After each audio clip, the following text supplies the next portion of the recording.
keberkahan fungsi masjid atau keberkahan masjid itu akan ada dalam rumah. Bagaimana? Katakanlah contoh, di masjid kita ada sholat berjamaah, ya sholat berjamaah. Di rumah kita adakan juga sholat duha mungkin, sholat tahajud, sholat tasbih, ya banyak sholat yang mesti kita hidupkan. Ya, di masjid kita baca Al-Quran, di rumah juga baca Al-Quran. Ya, di rumah baca Al-Quran, di masjid kita berzikir, di rumah kita berzikir. Artinya apa?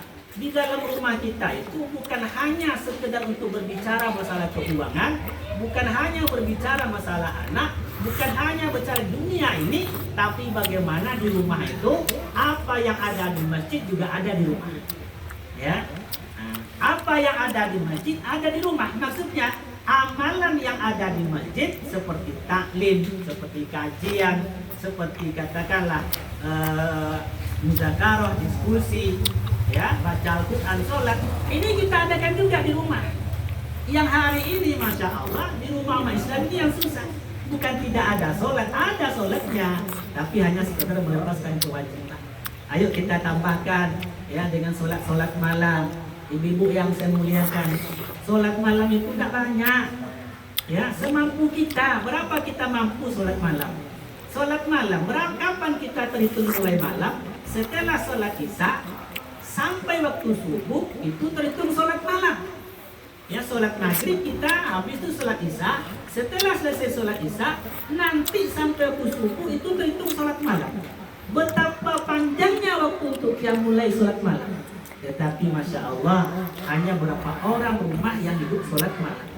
Ya, padahal amal-amal yang kita lakukan di masjid dan di rumah seperti yang kita sebutkan tadi, apakah sholat malamnya, baca-baca Al-Qur'annya, zikir-zikir pagi petangnya, yang sunnah-sunnah itu akan memberikan kedamaian dalam rumah tangga, akan kesejukan dalam rumah tangga gitu. Maaf ibu yang saya muliakan, di Pekanbaru ini ibu, ya khusus Pekanbaru, kasus perceraian itu dalam 1 bulan lebih kurang 200. Ya, kasus perceraian dalam 1 bulan lebih kurang 200.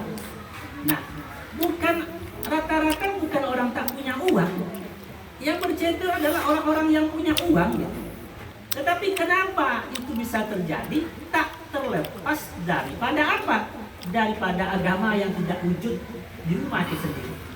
Datang ke rumah saya, dia tentara, istrinya bekerja, bercerita rumah tangga, datang juga seperti ini.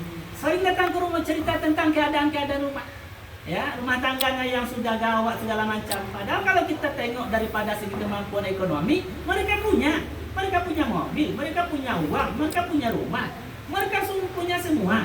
Tetapi ketika berhadapan dengan keluarga mereka tak utuh. Padahal di mana kita dapatkan kedamaian kehidupan itu? Di rumah. Di rumah inilah dapat kehidupan yang damai. Istri ngumpul dengan anak, dengan suami, dan segala macam bercengkrama. Sehingga Nabi mengatakan, apa kata Nabi? Baiti janati, di rumahku ada surga loh. Di rumah kalian bagaimana? Nah ini kata Nabi, di rumahku ada surga loh. Di rumah kalian ada surga. Nah kalau kita lihat rumah Nabi hari ini, Masya Allah, 99,9% rumah Nabi atau rumah kita ini lebih besar daripada rumah Nabi. Mana ada orang rumah kecil dari rumah Nabi? 9,99% itu rumah kita besar di rumah Nabi. Tapi kedamaian itu tidak ada di rumah kita. Nabi mampu menggaransi, di rumahku ada surga loh. Rumah kalian bagaimana? Nah, kenapa